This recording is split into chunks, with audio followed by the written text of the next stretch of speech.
The WNBA Gambling Podcast on the Sports Gambling Podcast Network is brought to you by Underdog. Get up to $1,000 deposit match when you sign up at UnderdogFantasy.com. Promo code NBA SGPN.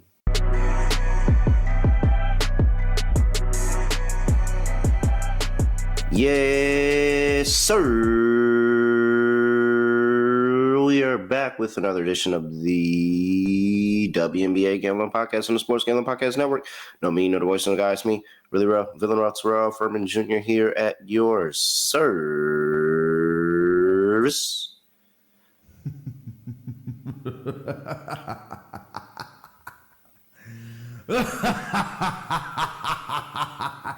Oh, man. Last time, very good time. Very good time. If you were curious what I did on the last episode,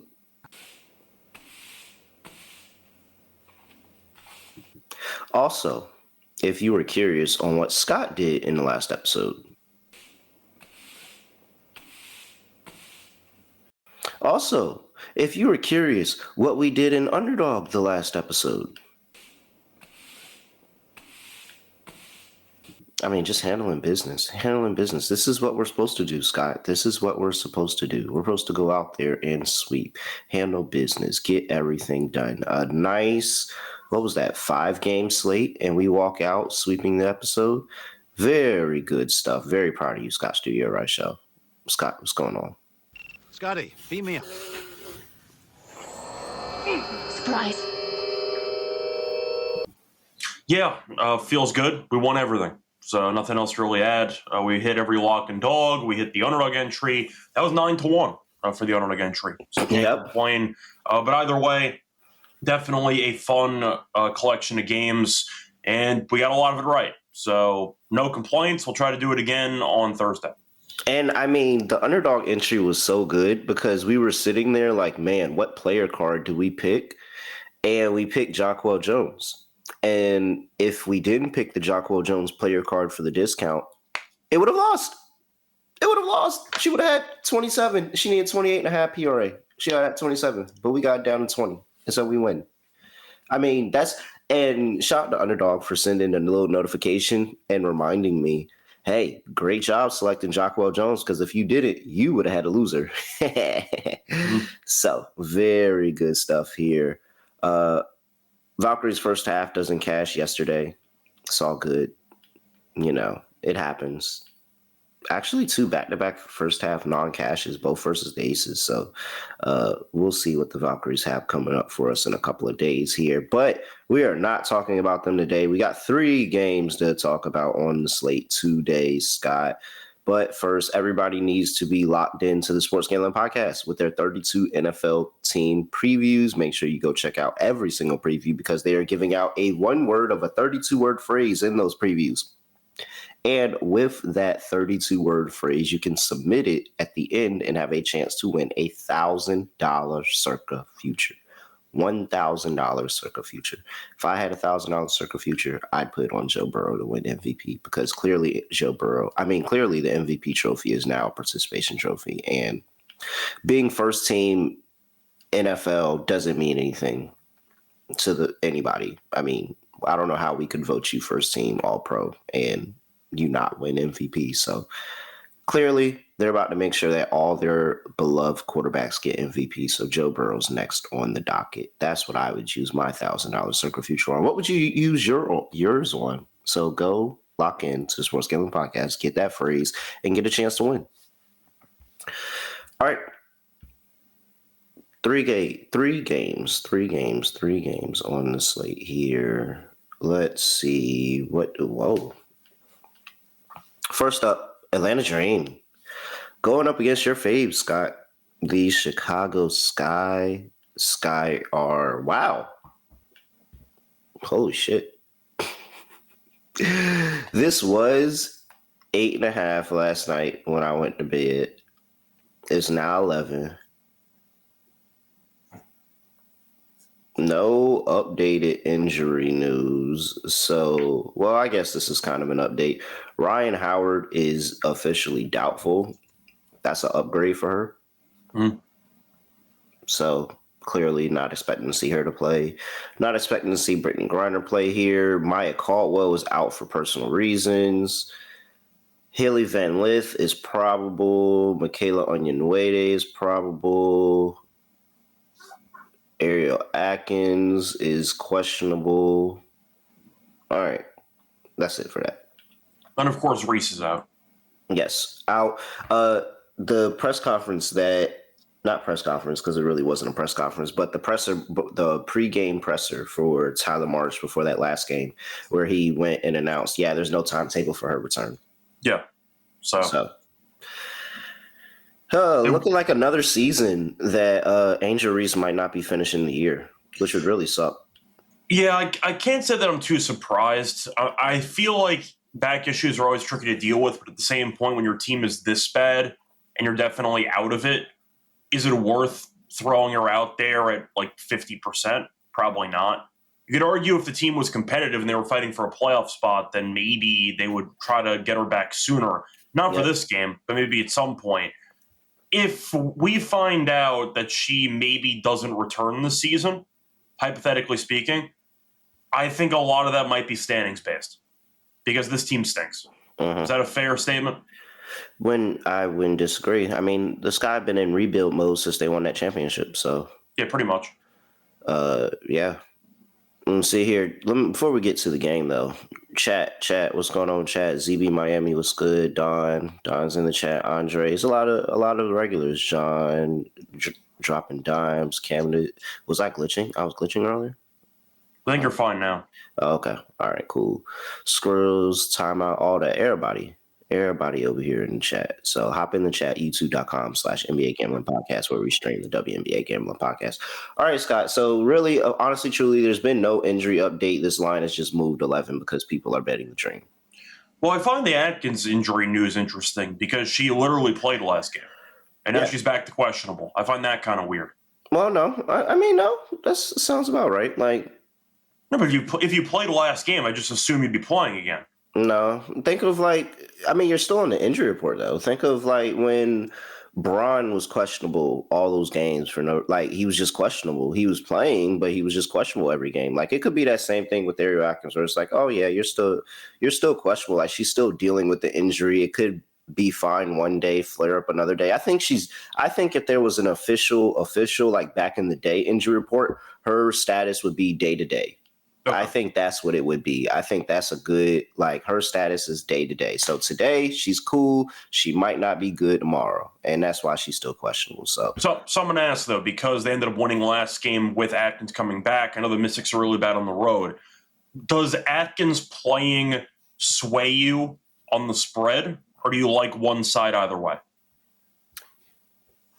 I wouldn't be surprised if they covered because Atkins is playing with the combination of Atkins playing and the fact that the Dream are now down Maya Caldwell as well. And this Dream team really don't look like they really look like the same team with the injuries as if without their flaws and they have it's the same thing. If they lose a game, they're probably going to lose that game whether Ryan Howard, Brittany Griner are playing or not, but they've won a bunch of games without Ryan Howard and Brittany Griner. So, at what point are the injuries just going to catch up to them and we're going to be like, dang, they're losing? Because now you're down Ryan Howard, Brittany Griner, and now Maya Caldwell, who's a pretty big piece for you off the bench. But, you still got Alicia Gray. You still got Naz Hillman, Bree Jones. They still have a lot of options that are just way an incredible excess amount of talent. Tiana Pow still coming off the bench. She started the year playing point guard for them. So she has history in the W already with handling the ball possession after possession. So yeah, man. I am. What is that real? Hold on. Yeah. Aaliyah just got traded to the. Okay. Oh, ew. I figured we're going to save that for the next game. All team, so, we'll do the next game. But we'll talk about it. All right. I feel like once again you could argue that there are a couple ways to phrase my question, but since the Sky did win last game, is that just based on Ariel Atkins giving them an actual guard that could handle the ball, or is that more based on the Mystics just having no idea how to play basketball on the road, and the fact that Sykes got traded right before the game? Because the trade didn't really help the Mystics backcourt for that game. Yeah, no. And also, they were just surprised. Like, now they got to, wow, we were playing with Slim. We have Slim on the team. She's not on the team anymore. Like, it caught everybody off guard. I think there's a lot of reasons why Chicago won that game. I'm on the Dream Team total over. I think I just trust them to score points. They've scored over 85 points in every single game they played against 3 games. Every single game they played against the Chicago side this season. I don't think the Sky defensively have anything to stop the backcourt. And once you start getting that backcourt going and they start hitting threes, then it makes it a lot easier at the rim. I think that they're going to score points. It's just, is Chicago going to be able to score as well? I'll say no and lay it, but I feel better about the team total than the number, especially at 11. I think I agree with you. I'll go with the Dream in this one. I think that they're just playing good basketball. They won 3 in a row. Unlike the Mystics, this team can actually score. I think that was one of the main takeaways from that last game, is that without Sykes, this team just couldn't create anything, which I'd say wasn't too shocking because they had to reinvent the entire backcourt minute distribution. But with Sykes being out, just as a playmaker in general, they were very shorthanded in that area. They're also really bad on the road. So I feel like it was kind of the perfect storm for the Sky to win that game and snap the losing streak. I'm not going to suddenly pick them to be good now. I still think this team's really bad. I still think the Dream are a very solid team. And I do think that even with the injuries that they're dealing with, as you said before, they've been winning without some of the key pieces. So I'm with you. I'll go with the Dream. We remember the last time they played when, I know Atkins didn't play too, but the last time they played with Reese being out, the Dream won by 37. So I'm not going to suddenly pick the Sky to remain competitive because they were against the Mystics team that traded away arguably its best player, second best player on the team before the game. I just think that was a good spot for them in hindsight. I'll go with the Dream in this one. All right. So I'm on over. I like the over. I said Dream Team total over just because, Sky, finicky any given day of the week. But I like over overall for the game. It's definitely grown overnight. 159, I think it was 159.5 overnight. Now it's 161. So, yeah, I'm on over, Scott. Well, for reference, the Dream have scored at least 88 points in 5 of the last 6. So they actually have been playing pretty well offensively lately. The question is, do I really think the Sky can do anything? Because the last time they played without Angel, they scored 49 points. So I do think for the sake of this matchup, I prefer the team total, as you said before. I guess I go over, but I don't know how great I feel about it when the Sky couldn't reach 50 last time against this team. So I guess it's over, but as you said, I'd rather go team total. Camilla. Doubles at -110. I think the last time was my lock. She cashed in the first half. So I'm not going to. -105. -105. That was. Now it's -110. Play that again. Yep. Keep running it back. Let's see here. What else? Anything else actually interesting? I like the Dream to score points. How do they score the points, though? Feel like... Alicia? I'm going to go Nas. Okay. Because now we have Nas props, and she's consistently been good still, too. Double digits in the last 4 games. 14, 21, 18, 14. Again, no Maya Caldwell. They're going to need her offense. And they've already moved her into the starting lineup with the injuries. Now it's more and more usage as well. Like, 11.5 might just be too short for Nas Hillman, man. Nas Hillman might win 6th Player of the Year. Mess around. What else? I actually have no idea who's even leading in that market right now. I'm assuming it's Heidemann, but I haven't seen that market posted for months. I don't know who's leading. I would somebody find out 6th Player of the Year odds. See if there's. I'm assuming Heidemann would be favored because I'm trying to think of how many true 6th player we actually have. I mean, so you got. And Tisha Heidemann's probably in that category. I don't agree with it, but does Cunningham count? That's what I was saying. I don't agree. I'm so glad we're on the same page, Scott, where I didn't even have to say the name. We could have did a word association game and we would have won. Because it's a weird spot, because I feel like she's normally a bench player, but with Caitlin being out, she's been starting a bunch. So let me go think around the league. So I definitely think Nas is in the category. I definitely think Natisha's in the category. Mystics, no. Sun, no. I'm trying to think of how many actual players are I'd say, worthy of the award based on their role on the team. I think it's really those two that are like. I see really Jennifer mentioning Jessica. Jennifer's mentioning Jessica Shepard. I wouldn't. I don't think that. I know, but I agree because she gets 7 boards off the bench is a lot. But I get it. But I said Heidemann. I don't know how many people on the same team you could have qualify for the same bench. I think it's just the offensive. The offensive scoring that Heidemann is able to give. So, but I wouldn't be mad if somebody said Jessica Shepard because she really does do a lot off the bench for them. I'm fine with that, but I feel like if you were asking who is the player on the Lynx only that should be nominated for that award, I think most people would say Heidemann. I think Shepard's been very good this year, but I think that if you're talking about two players on the same team who might be taking votes away from each other, I think Heidemann would get more votes than Shepard.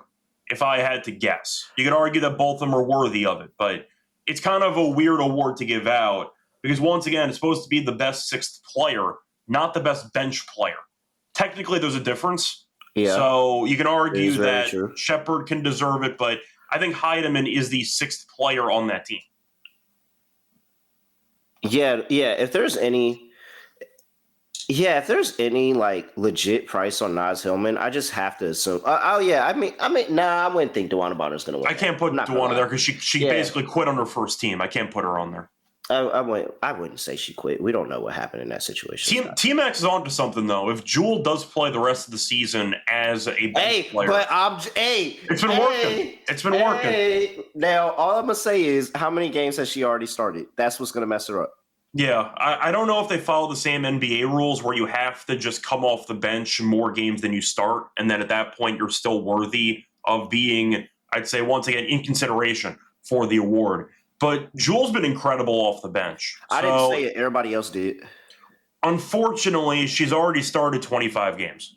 So I'm assuming that, once again, the rules might be slightly different in the W compared to the NBA. Technically, in the NBA, she would be should be ineligible to win the award because she started more games than she came off the bench. I don't think the media people would vote for her. I think they would vote for Nas. I think right now, like as of right now, as we think about I don't even know how we really got on this conversation, but as we sit now and think about it, and I'm just going through the landscape of the league, if I had a vote, it would be for Nas. It would be for Nas. Do you think the sample's big enough for Nas to actually win the award right now? Or what I'm saying is Nas had a very good last couple of weeks because of injuries. No, she's been good the whole season. I think she's been fine the whole season. I'm saying I don't know if she's been the best sixth player the entire season or if this recent spike might be swaying you for her to be leading in the clubhouse. That's kind of what I'm saying. What's Nas? Because I feel like people weren't even acknowledging Hillman for this award until she just went crazy the last couple of games. Oh, I thought she's had a very, very. I think she's been good. Because you gotta put. I think if you put it into perspective on what she's done multiple years and what she's doing this year, Naz Hillman has never had a season where she has even really even tried. They've even Tanisha Wright didn't even play her outside the 3-point line, and now she's going out there shooting about 4 threes a game, hitting 33%. All the numbers are up, the metrics are up, the scoring is up. She's taken over that Cheyenne Parker-Tyus role. Yeah. And what a lot of people don't remember, a lot of people don't know about W because it's just the amount of scoring in the W in general. 8 points off the bench is a lot. That is a really, really good contribution. 10 points off the bench is a lock for the award. If you have for the record, she's actually averaging more points than Heidemann this season. Fun fact. Yeah. So Nas has been really good all year. I'm not against her getting the award. I just feel like maybe it's the dream in general. They have just not been talked about enough for a team that's 18-11. No, they haven't. So I feel like you can make an argument that if they were going to give the dream one award, I think that Heidemann losing the award to once again Nas would make sense. I just feel like I haven't heard her name being mentioned enough, as much as she should be mentioned for this award. and I think she might deserve it. And it's probably, it comes along with being the dream. Nobody, well, I mean, they're talking about the Alicia Gray MVP, and so, but they're not talking about most improved. Like I don't even know if that's realistic. Anything. AT had back-to-back triple doubles, so I don't think that Alicia would even be ahead of. No, but you got to have three. Right, you got to have 3 nominees, regardless. Well, I still think Nafisa would be nominated. To be clear, then but she was playing. She was playing in if you're in no type of MVP conversations and you come out in a season and they start putting your name in MVP conversations, like that's a substantial upgrade to me, because there was nobody last season that would have ever even thought to put Alicia Gray and MVP in the same sentence. Yeah. And then she started out the year and that's all anybody was talking about. Came down a little bit, but still huge growth, and that's most improved. So like I really think at the end of the year, this dream team could step up and get 3 awards. They could get 6th player of the year. They could potentially have most improved. And then, I mean, as much as it would kill me in my Valkyries, Smeskos for coach of the year really should be getting some steam. Like really, really should be getting some steam because of the fact of he's coaching this team to this good of a record, and he hasn't had Ryan Howard for a good number of games now. And Grinder's even missed some time too. Yeah, like he's doing a great job over there. And all of that is better than talking about the Sky and Dream Game. Yeah, all of that pretty much. Better conversation than talking about the Sky and Dream Game. If Nas won the award, I would be happy for. I wouldn't really be upset about it. But if you're asking who I think would be in theory favored right now for the award, my guess would be Heidemann.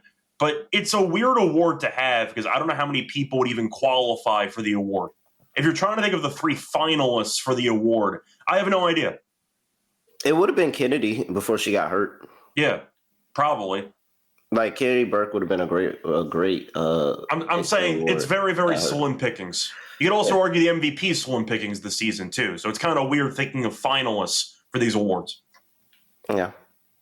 All right. Yeah, I'm enough there. I only like Nas and Camilo. I could actually kind of sell myself. I know Bree Jones has been really, really bad for us recently, but I could sell myself on Bree Jones just because I don't think Camilo can guard other bigs. Yeah, that's fine. Once again, Camilo's been very good offensively without Reese with the double-doubles, and that's why we keep taking it. I still think that she has to work on her defense because the switching on all these pick and rolls, it's a mess. And we saw her against the Valkyries a couple games ago, and she was getting torched at the three-point line. Mm-hmm. So I think that's something she has to work on in the future. But, I mean, the stats speak for themselves. Cardoso, when she doesn't have Reese there, she puts up numbers. And for the sake of a prop portion, I got to keep taking her double-double. So that's where I'm at. All right. Best Ball Mania is happening all summer long and giving away $15 million in prizes, $2 million in first place. No waiver wire, no arguments about trades. The Best Ball is the best way to play fantasy football. Plus, they have your pick-em lineups that you can play. We drop ours at the end of the show. We hit that last one. Make sure you stick around and see if we hit the one this time. NBA SGPN is that promo code. Claim your special pick and first time deposit offer up to $1,000 in bonus credits. UnderdogFantasy.com, promo code NBA SGPN. We're also brought to you by MyBookie.ag, your place to bet every single sport, including the MLB, WNBA, golf, and your football futures over there at MyBookie.ag. So go ahead and tap in. You can easy deposit and get lightning fast payouts with cryptocurrency. Head over to MyBookie.ag, promo code SGPN for 100% deposit match up to $1,000. Terms and conditions apply. That's MyBookie.ag, promo code SGPN. All right, next game, Scott. Connecticut Sun on the road. Going to play the Los Angeles Sparks. Sparks are laying 9.5. 174.5 is the total. Injury report. And with that is breaking news. Shout out to the chat, W's to the chat for breaking the news first earlier this morning. Leah Edwards has been traded to the Connecticut Sun. The Connecticut Sun will receive Leah Edwards. The Washington Mystics will receive J.C. Sheldon. Well, I mean, general thoughts, it sounds like a pretty win-win trade here because the Mystics desperately needed a point guard, and they weren't using Leah Edwards. And the Connecticut Sun could use anything. Yep. I mean, they weren't hurt for guard depth. They have Sinai Rivers. They have Lacan, out there, 2 rookies that are playing very, very good, both really, really good. Hey, we got to find a backcourt steals nickname for those two. Both of those two very, very good at getting steals as well. And so you get Aaliyah Edwards to go back to Connecticut, UConn, all of that. And I mean, she's going to be way more free to hoop. We've seen Aaliyah Edwards be in the starting lineup and have near double figures for a stretch of time. So Aaliyah Edwards, good chance to get out here and reinvent herself. Going to miss her in DC, though, for sure. All right. I would say the same, but DC didn't use her, so I'm actually kind of happy she got traded. I just mean the energy. No, I get it. I feel like we had high expectations for the season, and the Mystics just haven't even acknowledged her half the time. Injuries played a factor. She was hurt for part of the year. But yeah, I didn't really understand this. I guess it's because Steph Dolson is just like a bigger big, and she can actually play the center. But like, I definitely would have been that. My 3 rotation that I've been using all year would have been Shakira, Kiki, and Aaliyah. But Steph Dolson somehow was in that rotation, really kick Kiki. I mean, not Kiki, Aaliyah. You could also argue that Kiki was so good to start her career that kind of made Aaliyah's role extremely inconsistent. And that back injury and training cramp, Kiki took that starting job and never let go. I like the fit, though, with the Sun. I mean, if you're going to let Aaliyah cook on a bad team, why not? That works for me. And they finna move. So you can, and I mean, again, you're going to put, that's a great way for the Connecticut Sun, a team that is just, I mean, when you talk about the poverty franchises of the WNBA, Connecticut Sun are like one of them, despite the run that they went on where they were the bridesmaid, never the bride, making the semifinals all the year. They don't have any of the, like, Mohegan Sun doesn't have any of the, what's the word I'm looking for? Facilities that any of the other teams have. All the players say that Connecticut sucks. Like, but here goes Aaliyah Edwards that's about to put butts in seats, and you got to find a way to put butts in seats. And UConn faithful are always going to show out, and they're going to show out heavy. With that being said, she's not playing in this game. Now Sheldon's not playing in this game. I mean, it should look really, really bad for the Sparks. And despite the run the Sparks have been on, and it's been a very good one, shout out to them for beating the Fever last game. Still one of the hottest teams in WNBA.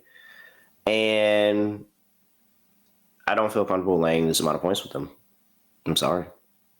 I know that they beat their ass the last time out, but like it's still 1-1. I'm really good on that. I can't trust them defensively to expect them to win by double digits and just go ahead and predict it. I think that I'd much rather just sit here and say, oh, this is a track meet both sides. With no JC Sheldon, that means we're going to see a good amount of Rivers and Lacan, and those two defensively, very good at forcing the Sparks into what they already like to do, turn the ball over. And so with that, you get out fast break points, additional points there. I'm still on the over. I'm still on the over for these two teams, but give me Connecticut Sun plus 9.5. Yes, I want to disagree. I'll go with the Sparks in this one. At the end of the day, the Fever were in great form, and the Sparks buried them. I mean, I feel like it was mostly a second half burying. They won by 9 in the end, but they were up. I'd say it was pretty comfortable for the back half of that game. I do think, though, the Sparks offensively are just too much for this team to handle. I tried to back the Sun last game on the road against the Mercury. They were laying a bunch of points, and they got there because I underestimated how bad the Sun were going to play on the road again. Lost by 16 to the Mercury. They're 1-12 on the road this season. They just traded away, once again, a somewhat important piece on that team. On top of that, you're looking at Hartley, who's a game-time decision, who's battling an illness too. So I kind of question the rotation if Hartley ends up sitting in this game. Do they have enough scoring to match the Sparks? Because this team can't really guard anybody, and the Sparks offensively have been really good. So if you're looking at what could be no Hartley, and you just traded away one of your other players that you kind of rely on for scoring, and now you're going to go up against one of the best offenses based on current form in the league, I just see a tough spot. Sheldon's averaging 7.5 points per game. Hartley's averaging 9.5. They only have 2 players on the entire roster averaging more than 10 points per game. I just think offensively, and the road numbers in general speak for themselves, I don't think they can keep up with the Sparks offensively. And I picked the Sparks to potentially go on a playoff push over the last couple of weeks, and they've been really good lately. So I'm going to go with the Sparks -9.5. I don't think the trades help the Sun, and the illness report doesn't help either. I just don't think they have the, I'd say, supporting cast from a scoring perspective to match Rakia and Kelsey, and if you want to throw in Hamby as well. And you're looking at the defense with the Sparks, which I know is not very good. Brink coming back still helps. She had, 5 blocks last game? I do think that can help you with your interior defense, which has been an issue for this team over the entire season. I'll go with the Sparks -9.5. I got too many question marks about the supporting cast scoring for the Sun in this game, with no guarantee that Hartley plays. She's averaging roughly 10 points per game. Scott. Yeah. Pop quiz. Would you like to guess the number of times, and it's a legit number too, the number of times the Sparks have won a game by double digits this year? At home or in general? In general. Okay. So they're 13 and 15. So how many of those 13 wins were by double digits? I'm going to say 3. No, it's actually more than that. It's 6. Oh, okay. I thought you were setting me up for this team never wins by double digits. No, I told you it was a legit no. I told you it was a legit number. Like, to be fair, a legit number can mean a lot of things. But no, they've done it 6, and one of them was against Connecticut. But however, anytime I think the last game was against Connecticut. They scored 101 points. Yeah. However, 1-1 against Connecticut. And the other game being a game where they were laying 10.5 points and they did not cover. So, to be fair, that was a very early in the season, and it feels like they're starting. July 13th isn't that early in the season. I thought they covered the most recent game, or they played after that. Yeah, they played 2 games on the 13th, and they played 2 games on the 13th and on they played the 24th. Okay. And I didn't realize they played that close together. That 24th game was just a revenge factor because the fact of the game on the 13th was too close. I'm sorry. Very, very bad cover numbers for the Sparks and actually winning games by double digits, because despite there being 6 of their 13 wins, that is a lot of games that they are not able to get that done. I think that they could lose this game too. So I'm on Connecticut. I like Connecticut. They're rolling right now. They played better as a large dog than the Sparks do as a large favorite. 0-2 are the Sparks when laying double digits. So very good on that note there. All right. Yeah, I like over. I'll just take the points. It's fine. Play props. So I'm going to ask you, though, with Sheldon being traded and with Aaliyah not, of course, playing, and with the fact that you are potentially missing Hartley, is it just a Mabry takes like 20 shots in this game type of game? Who's going to shoot in this team? Her and Tina Charles. And maybe Hope Rivers ends up taking some shots? I just play Tina Charles. Tina Charles. This is the spot. We played Tina Charles double every single game that they played. There's only been 2. The 7-1. And we're 1-1. Well, am I lagging? Once again, we're 1-1, but each of the payouts were 7-1. So we got an insane return on that. Yeah. So running it back again. Tina Charles, double. Tina Charles, points and rebounds. Let's just continue to throw that back because, again, they're really having issues guarding inside the painted area. So I like Tina Charles. Get that done. Now it's 380, Scott. Double is 380 now. Am I lagging? Yeah, a little bit. Yeah, I feel like it. I see it. I'm not doing what I'm doing. I'm doing something else and the screen's doing something else. Hello. Hey, how you doing? See, look, yeah, I'm super lagging. All right, let's hurry up and close this show out. Scott, Rakia's up to 15.5 now, huh? I mean, it took her long enough. She's been dominant lately. They finally bumped her up a couple points. A 2-point jump from game to game is crazy. Anissa Morrow's 7.5 rebounds is actually interesting. Okay. Plus money too. That is interesting. They bumped up Azure too. Azure is at 13.5 now. Yeah. I think she was at 12.5 last game, but still. Be weary of the points in this. I do like over, but I'm weary of the points in this game. There were a lot of points scored in the last game, and it was prop heaven. I feel like everybody's going to run that back for the Sparks. All right, Tina's my big play for that game. Just run that back, and I like the Nisa Morrow play as well. I'm kind of looking at Plum assists here at 5.5. I was critical of her earlier in the year. I was hoping she'd pass it more, and she has. She's had at least 6 assists in 7 straight. She's had at least 7 assists in 4 straight, and her line's at 5.5. If I'm picking the Sparks to probably score 90 plus points, then I'm assuming Plum's going to get enough assists. The offense has kind of reinvented itself a bit more. I feel like the balance is there. Earlier in the year, they were pretty reliant on Hamby. Now they're letting Rakia cook a bit more. Plum's not forcing the issue with her shot. I feel like the balance is there with this offense, which is refreshing to me. I'll go back to Plum assists. She had 5.5. I just think is too low at -120. All right. Yeah, that's it. 23.5 is Tina Charles points to rebounds, by the way. 23.5. All right. Before we get to the last game of the slate, gotta talk to everybody about Circa Million, Circa Survivor. Circa Sportsbook is hosting the world's biggest pro football contest, Circa Million, Circa Survivor, and Circa Grandissimo with over 21 million in guaranteed prizes. Can't call yourself a true DJ if you're not competing in these contests. Go hang out with SGPN August 21st through 23rd for an amazing weekend of live shows and open bars at Circa Contest Weekend. You can get 15% off your stay at Circa with promo code SGP15. Also, the contests are open to everybody, so sign up in Nevada, then play from anywhere with the help of SGPN's official proxy. Go to footballcontest.com, use promo code SGP to get $50 off your proxy fees. And we're cooking up the Rhythm Labs with Rhythm.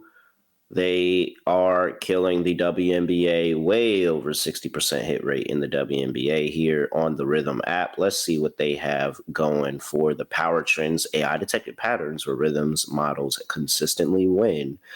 And who here is interesting on the slate? They do like a play on the next game that we're going to talk about. They're playing it again. They like the plus money on Satu Sabli's over 1.5 3-pointers made. Plus money there on Satu Sabli, 1.5 3-pointers made. They're saying this model hits 65% of the time this season. They're giving it a 79% win probability today and expecting her to be around 3.5. So make sure you check that out with Satu Sabli and Rhythm. You can get more plays like that from Rhythm if you head over to sportsgamblingpodcast.com/rhythm. That's sportsgamblingpodcast.com/RITHMM. And you get a 7-day free trial. Yeah. Is the trade the news we're talking about, Bear Commander? I'm pretty sure. I assumed it was. I don't think it's any other news that popped up, unless I missed it. Indiana Fever on the road, going to play the Phoenix Mercury. Mercury laying 3.5 here. They open up at 6.5. Buy back on the Fever now. People are buying in. 3.5 here for the Mercury. 172.5 is the total. They just played last week, where Fever effectively dominated start to finish. 208 points scored in that game. You have the revenge factor going here for the Mercury. You also have the Mercury at home. They're better at home. Satu looked good last game. You still got Kalia Copper playing well. AT still playing well. Well, that's one way to put it. She's back-to-back triple doubles. Yeah, I might have been an understatement. She's trying to swoop back into that MVP consideration. I'm not saying she really went away, but with Collier being out, suddenly there's a massive vacancy, and she's trying to. You've got about 8 games. She's trying to claim that MVP that might have been robbed from her a couple years ago. So that might have been robbed, but either way. This wouldn't be as fun because that one was 15-1.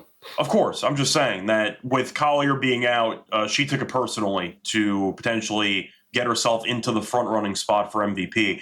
I still think Collier's going to win it for the record. Collier's not going to miss enough time, in my opinion. But AT's going to, try to give her a run for her money. Tell that much. She's been really good. We've got the return of the grudge match between Sophie Cunningham and Kalia Copper today. Yeah.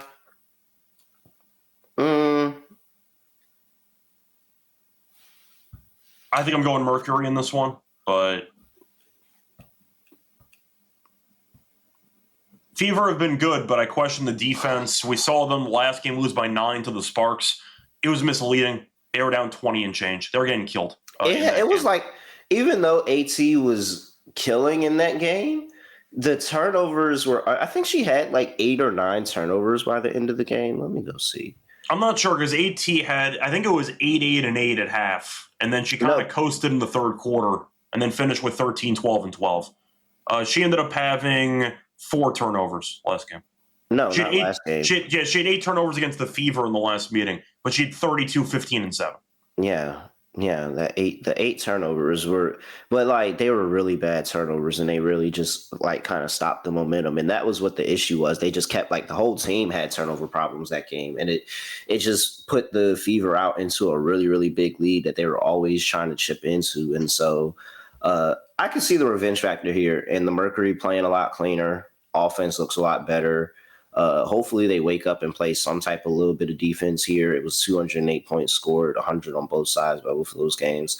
I could get it. I'm not really married one way or another. I just like points. I think both teams are going to be able to score. I think that they're going to be able to go up and down the court. It's going to be a fast pace. The Mercury are going to hit the 3-point shots that they're looking for. You're going to get that team contribution. Some of Cole McConney is going to get going. You'll probably see DeWanna Bonner get going off of the bench against the Fever here, especially in a home spot. So, yeah, I'm gonna roll. I'm with you. I'm gonna roll Mercury, but I like the over more. Yeah, I like the over too. I do feel like the Mercury, though, is their first home game in a while. They had not played a home game since they lost to the Dream, which was weeks ago. So you could definitely tell that they had the energy. They were up 20, I think, after a quarter, or are they up like 26-6 after a quarter against the Sun? It was pretty ugly. They let the Sun hang around, and they eventually did cover, and they won by 16. But Salatu looked engaged. That was something you wanted to see after she missed a game. That was the first home game since July 23rd.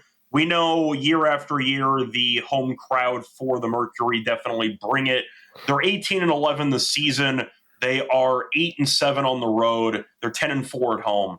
So I do like the fact that this team with the home crowd does seem to find some type of gear in the desert. And I do think that the Fever, despite having a decent form lately, the defense is still problematic. They were very good against the Storm. I think we all know in hindsight that Storm team is an average team. They're basically a 500 team in our eyes. So I'm not really going to overreact to one great defensive game against the Showers. But they gave up 101 to the Mercury at home about a week ago, giving up 32 to AT about a week ago. Yeah. The point is, 32 to AT is honestly insane. No offense to AT because we know how good she is, but giving up 32 is pretty crazy to somebody with 2 torn labrums. Yes, to somebody who usually is pass first. Giving up 32 is kind of diabolical. I don't trust this defense at all. The Mercury's defense, I think, at home can show up for a game. It's good enough for me. Give me the Mercury minus 3.5. And with that being said, I'm taking AT's over on points today because who is the coach on the other side? Steph White. So what's Steph White going to do? Yeah, we're going to let AT score it because if AT's scoring, she's not getting everybody else involved, and she's not racking up the assists and getting those 3-point shooters moving, and then you're going to have a way bigger problem in your hand. If just AT is going off, that's cool. If everybody else going off, that's a loss. So that was the Jokic argument. You'd let him drop 35, and if you limit the assists, that's what Minnesota used to do. Yep. So I like AT here. Go over points prop. If it's me, I let AT go off. If AT has some 25 points, I'm not concerned because if she only has 5 assists, that is a win. That is a win. Well, that's the part that matters too, is the fact that even with AT dropping 32, they won the game. Mm-hmm. So, yeah, I don't mind that. It might just be an AT PRA game because I don't know how they're going to guard her. Yep. I like that too. I was literally just about to say what's the full PRA on AT. Her points proper at 14.5 plus money. The PRA in full is at 32.5, and she's still been really good at 32.5. Jesus Christ, been over 32.5 54% of the time this season. If you bet that every single game, you'd be making money. Mm-hmm. All right. What else? Who else you got here, Scott? So for this game, we are picking a bunch of points. So I got to figure out which overs I want to go with for this one. Kelsey's a 19.5, which she's kind of cooled off a bit lately. Satu's at 15.5. That sounds about right to me. Are you going with the Cunningham revenge game? Because her points are at 8.5, and she has been doing quite well lately. She had 8 points last game, but she had 12 against them about a week ago when they played. She has gone over this number in 7 of the last 10. I don't mind Sophie at 8.5. You could argue the threes are at 1.5. I like the over there at minus 115. So I don't mind Sophie having herself. Even a decent game gets you to 9 points. I'll go with Sophie over her points. Natasha Howard had a rough game last time out and then immediately ripped off 3 straight overs. Yeah. So let's just keep the Natasha Howard train going. Throw that in there. I'll specify an AT, by the way, because they have rebounds by itself at 8.5. She had 15 against them when they played. She's had at least 10 rebounds in 7 straight. I'm really just fine with the AT rebounds at 8.5. Yeah. AT, big player of the game for me here. Of course. I mean, duh. All right. By the way, hashtag analysis. Hashtag analysis. By the way, I see a comment from Bear that Mitchell just had 34. She did, but the games before that, she had a monster game where she had 35. And she's kind of been alternating since then, good and bad games. She had 8 against the Mercury last time they played, despite the team scoring 107 points and somehow winning the game. She had 23 against the Wings. She had 9 against the Storm, 34 against the Sparks. She's been alternating very good games in single digits. So that's kind of why I'm a little bit, I'd say, scared off by Kelsey, because the consistency has just not been there for the past week. You can argue that, once again, with a high total, she's in line to have a good game. But she has been alternating great games and really bad games over the last 2 weeks. So, all right. I'm glad everybody else, well, the Indiana Fever fans are beginning to see why Kelsey Mitchell led the league in scoring one year. And why, when she got injured, they were the worst team arguably of all time. Yep. All right. I think that's it, Scott. I don't really got anything else here. Lock, dog, underdog. For the lock for this slate. Let's go with... I already played the Dream team total. Don't want to double up there. I already played over there. Don't want to double up there.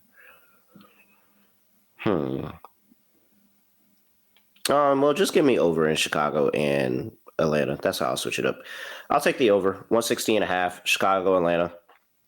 Hopefully Chicago does their part with the scoring. I mean, I think that at least with Ariel, you're good for another 10 to 15 points. And that may be just all that we need here. I don't need them to go out there and have the best scoring effort, because I think that Atlanta's going to dog them. But I'll take whatever I can get. 160.5 is a really low total for the Atlanta Dream, who are 10-5 on the road this season to the over. Dog. What have they been doing last 5 games in the first half? Sparks 2-3 in the first half. Last 5 at home. All right. Heat check. Give me Connecticut Sun first half plus 255. That was not what I was expecting to hear from you. Okay. I'm in on Connecticut, given LA fits this game. Like, it would be so LA to be on this absolute heater, and Connecticut just absolutely gives them fits, especially with how they can play defensively. And I mean, Connecticut Sun looking like they're making more moves to become a better defensive team. So, like, LeConte, Rivers, both of that backcourt, they can get a little handsy, and those turnovers can be really good for Connecticut. So I'll take a Connecticut first half dog price for sure. All right. So for my lock on the show, I might just go back to it. If it ain't broke, don't fix it. I'm going to go with Cardoso double-double again at minus 110. It's an auto play when you're looking at no Reese in the lineup. I think it's a good spot for Cardoso to get the usage. Now, if you're missing Atkins, you might have problems again, because you have a backcourt that's not really great at feeding her the ball. But she cashed in the first half against the Mystics last game. I do think it's a spot for Cardoso to, simply put, just keep taking this actual play until they adjust the price. Minus 110 is still too cheap. Even the game they lost by 37 and they only scored 49 points, Cardoso still had 8 points, 11 rebounds on 3 of 11 shooting. She was still right there despite the team scoring less than 50 points. Mm-hmm. So I think that she can get there even if they get blasted in this game. Give me Cardoso over the half a double-double at -110 as my lock. For my dog, I'm going to go with the same game parlay. Give me the Mercury -3.5 with AT over 8.5 rebounds, plus 175. All right. I have a 25% boost. Shot to underdog. Let's see here. What do we like here on the underdog streets? Atlanta and Chicago. I like Nas. And, of course, Camilla. Connecticut. We can do Nas. I'm fine with that. All right. She's been really good. And we know this Chicago team typically can't guard anybody. Nas Hillman. Tina was a good play for me here in this game. Can also Lenisa Morrow's 7.5 rebounds is interesting too. You said something about Kelsey Plum assists earlier. Yeah, it was at 5.5. So we got some options there. AT is also an option. We probably need AT in some capacity, right?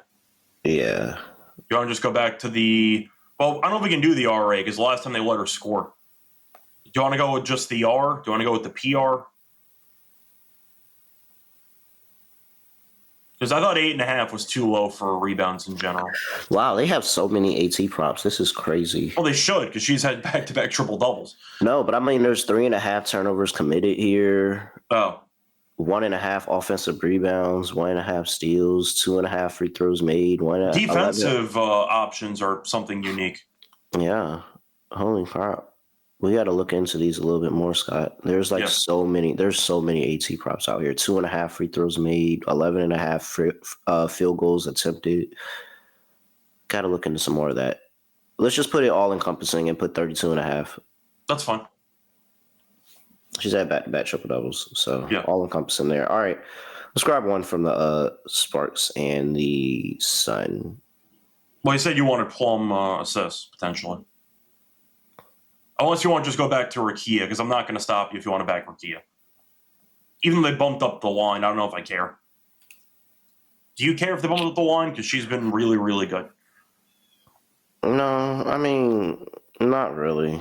But I just know that, Rakia has those games where she has 8 and then she comes back and has a big game. So I could tell myself not to do it this game and be fine. Let's go with Plum. All right. Nas Hillman higher, 11.5 points. Plum higher, 5.5 assists. And Alyssa Thomas higher, 32.5 points, rebounds, and assists. That's regularly going to pay 5.52x. But if you have a 25% boost in underdog like I do, that's going to pay 6.65x. Make sure you use that promo code NBA SGPN, special pick and first time deposit offer. With that, Scott, anything else for people before we get up out of here? No, we'll try to sweep again. I'm looking forward to the games tonight. We should be back for an episode for the Friday games. So if you're looking for that, we got you covered. But I got nothing else to add. All right. He's at Right Show Radio. I'm at really real __. Make sure you give us a follow. And with that, a 5-star rating and review wherever you get your podcast. Please just 5-star. It's super easy. 5-star rating and review. Like on the YouTube stream before you leave the video. Please, a quick like. It doesn't hurt you. It don't hurt you. It don't. It really don't. But with that, nothing else to say, nothing else to do. No other way of ending a podcast. Just getting it like this. We are out of here.